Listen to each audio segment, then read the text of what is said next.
정부는 그야말로 비상정부 체제로 전환하였습니다.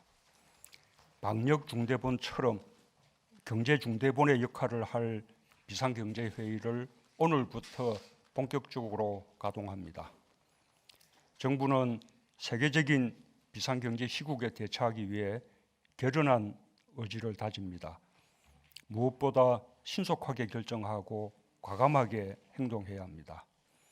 비상경제회의는 논의와 검토가 아니라 결정하고 행동하는 회의가 되어야 할 것입니다.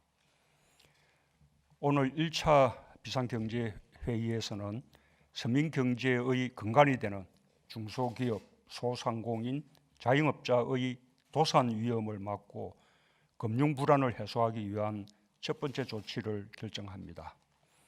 50조 원 규모의 특단의 비상금융 조치입니다.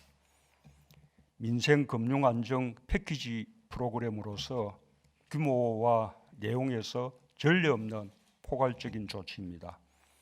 중소기업, 소상공인, 자영업자들에게 충분한 유동성을 공급하도록 정부와 한은은 물론 전 금융권이 동참했고 모든 가용수단을 총망라했습니다. 상황 전개에 따라 필요하다면 규모도 더 늘려나갈 것입니다. 특별히 이번 조치를 결정하는 데 있어서 한국은행이 큰 역할을 해주었습니다. 재정금융당국뿐 아니라 중앙은행과 정책금융기관, 시중은행과 제2금융권까지 하나로 뭉쳐 협력하고 동참하는 구조는 처음 있는 일입니다. 전격적인 기준금리 인하와 함께 중앙은행으로서 국가의 비상경제 상황에 책임 있게 대응하며 모든 금융권을 이끌어 주신 적극적인 노력에 감사드립니다. 오늘 1차 회의는 코로나19로 가장 큰 타격을 입은 중소기업, 소상공인, 자영업자의 자금난을 해소하는 데 중점을 두었습니다. 우선 소상공인 긴급경영자금 신규 지원이 12조 원 규모로 확대되었습니다.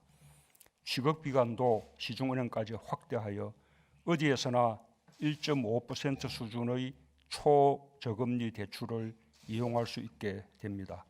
그와 함께 중소기업, 소상공인에 대한 5.5조 원 규모의 특례 보정 지원도 시행됩니다.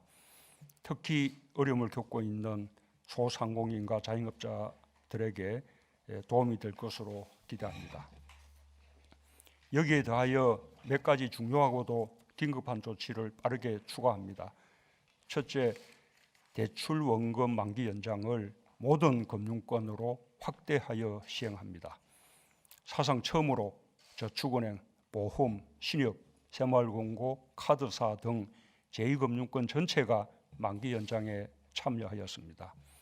중소기업과 소상공인의 대출 상환 부담을 줄이는 조치입니다. 둘째, 역시 전 금융권에서 중소기업, 소상공인에 대한 대출금 이자 납부를 유예합니다. 코로나19로 매출이 급격히 감소한 중소기업과 소상공인의 금융 부담을 경감하는 조치입니다. 셋째, 영세 소상공인에 대한 전액 보증 프로그램을 신설합니다.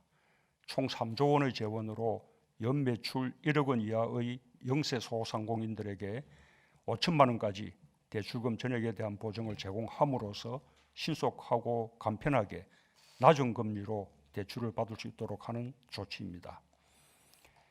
다시 한번 특별히 당부합니다.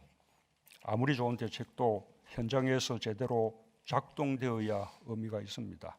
오늘 마련하는 금융 지원들이 하루가 급한 사람들에게 그림의 떡이 되어서는 안 됩니다.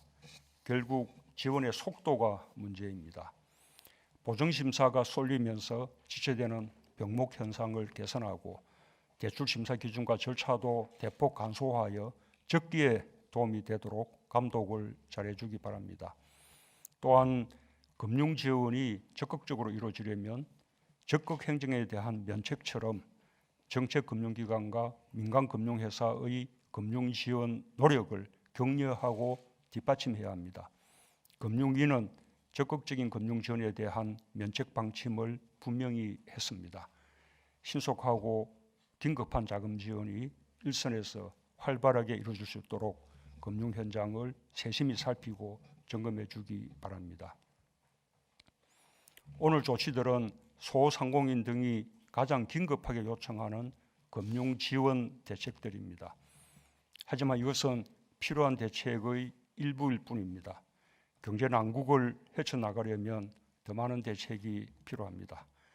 코로나19로 인해 수입을 잃거나 일자리를 잃은 사람들에 대한 지원 대책도 고민해야 합니다. 정부의 재원에 한계가 있는 만큼 지자체들과의 협력도 필요할 것입니다. 통상적 상황이 아닌 만큼 기존의 방식에서 벗어나야 합니다. 국민의 삶이 무너지는 것을 막는 것이 최우선입니다. 조속한 시일 내에 실효성이 있는 취약계층 지원 방안이 논의될 수 있도록 준비해 주기 바랍니다. 네, 이상입니다.